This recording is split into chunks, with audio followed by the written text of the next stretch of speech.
You guys, it's not even funny. Oh my god, you would not believe the day I just had. I like to go to the mall every Sunday with my mom to get some coffee and water, and today my cousins decided to tag along, alright? Claire and Jordan, they're a recipe for disaster. Something always goes wrong every time they're around, I swear to God. So I'm sitting on the bench waiting for my mom to bring me the coffee and water, and all of a sudden she hands me a straw. I said, what the hell do I need a straw for? I look in her other hand, she's holding a plastic cup of water with a lid. I said, who drinks water out of a plastic cup with a lid and a straw? What happened to the bottles? She goes, I don't know, this is just what they gave me. Then she goes back in, she brings me the coffee. I said, I don't want this anymore. I'm just going to drink the water.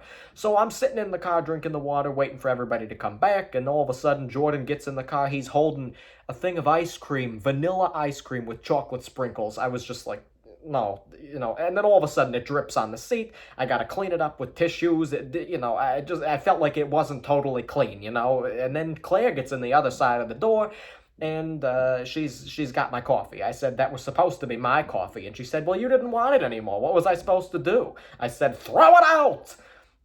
Anyway, I'm sitting in the back seat of the car by myself. They're in the middle seat, and my mom's driving home in the front seat. So I'm back there by myself, just messing around. I decided to play with the seatbelt. I pulled it out. I tried to see how far I could get it to go. All of a sudden, there's this horrible clicking noise. And I was like, that doesn't sound good. Couldn't pull it any further, so it starts going back up, and it sounded like a roller coaster, this little and I'm like, what's happening? Am I at an amusement park all of a sudden? So I pulled it as far as it goes, sucked in my stomach, tried to get it as tight as I could make it. All of a sudden, there's some asphyxiation going on. I'm not able to breathe.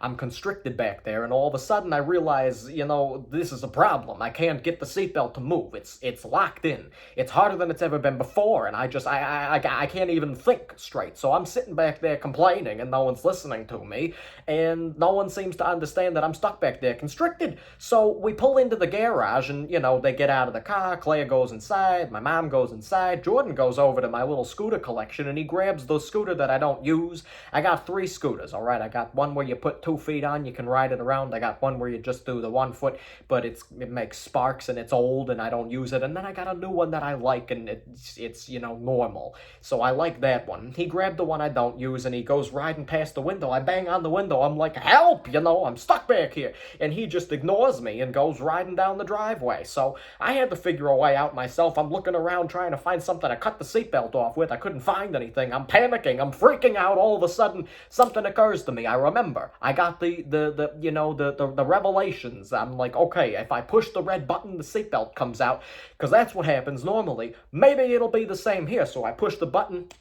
Sure enough, the seatbelt comes out. Now, I was constricted. There was a lack of oxygen to the brain. I couldn't breathe. I couldn't think. You gotta know what you're doing. So I had to get out of there, and I crawled over the seats, and I got out of the car. We have an automatic door. I pushed the button. It opened itself.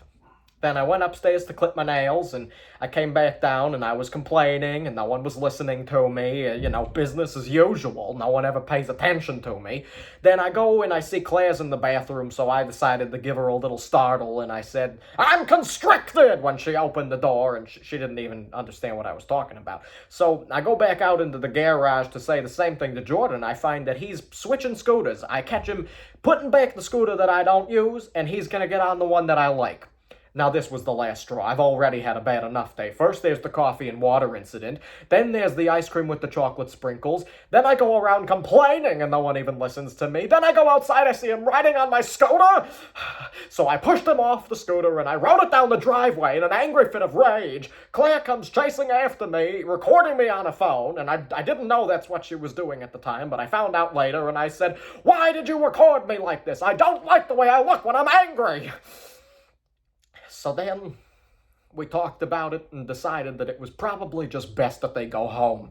So now I'm telling you guys about this so that you know not to buckle yourself in and pull the seatbelt too hard, because you won't be able to get out. You won't even be able to think about how you might be able to get out, and no one will pay attention to you.